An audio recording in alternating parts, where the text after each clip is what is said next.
Hey, church family. In the book of Hebrews, we find this description of God's servant Moses.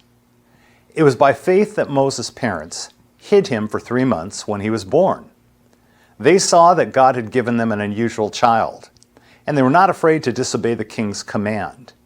It was by faith that Moses, when he grew up, refused to be called the son of Pharaoh's daughter. He chose to share the oppression of God's people instead of enjoying the fleeting pleasures of sin. He thought it was better to suffer for the sake of Christ than to own the treasures of Egypt, for he was looking ahead to his great reward. It was by faith that Moses left the land of Egypt, not fearing the king's anger. He kept right on going because he kept his eyes on the one who's invisible.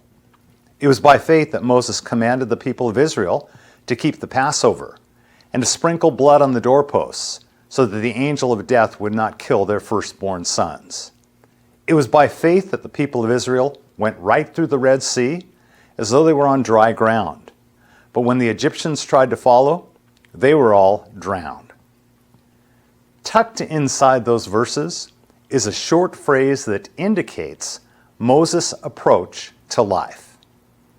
Verse 27 tells us that Moses kept right on going because he kept his eyes on the one who's invisible. I have no doubt that Moses most likely had a hard time believing many of the things that God had told him that he had planned for him.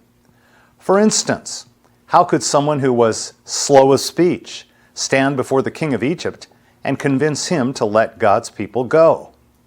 How could a murderer be God's chosen man? How would anyone lead these stiff-necked Israelites? And how would he take them across the Red Sea, lead them to conquer Canaan, or survive 40 years in the desert? Moses knew what the Lord expected of him, but there's no way he could see how those things could come to pass. So he did the only thing he could do.